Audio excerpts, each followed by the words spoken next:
po mga kabikol, magandang tanghali po sa lahat.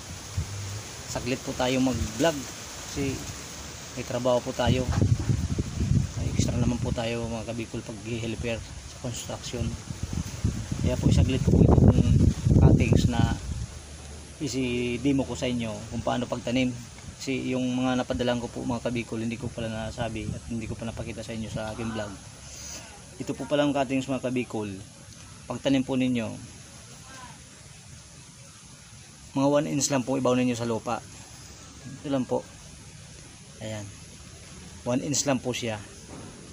At ilagay po pala ninyo mga kabikol sa seedling bag, or may mga empty bottle po kayong plastic, doon na lang po putulin ninyo, kuha kayo ng lupa, doon ninyo patubuin at ilagay po ninyo sa malimlim na lugar, para hindi gaano maarawan mga kabikol, para po siguradong tumubo po siya.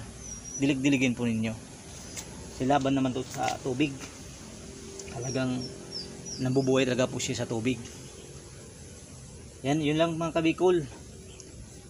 Yun po parang hindi ko pa napadalahan. Antay-antay na lang po kayo kasi sasaglit ko naman po yan pagkuha ko ng ng BPI. Kumukuha kasi ako ng clearance para maipadala po sa inyo. Malayo po kasi dito sa amin.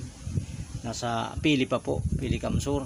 Doon po ako kukuha sa BPI para po maipadala ang mga cuttings.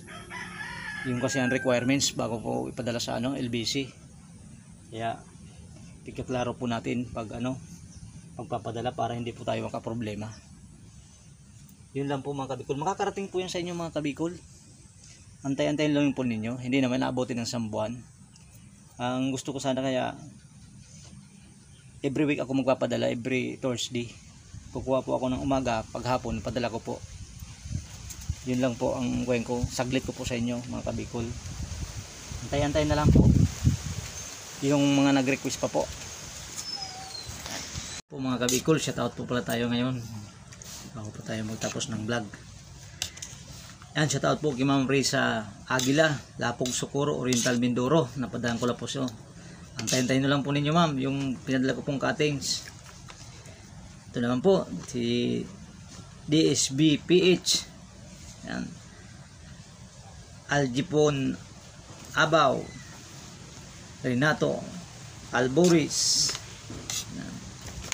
Irina Martinez, Manlalaro ng Sorsogon, Arnel Malbos, Taurus Girl, Oliver Concepcion, Nanay Bilin Vlog. Ayan mga kabikol, hanggang dito na lang po ang vlog natin. Trabaho pa tayo mamaya. Bye.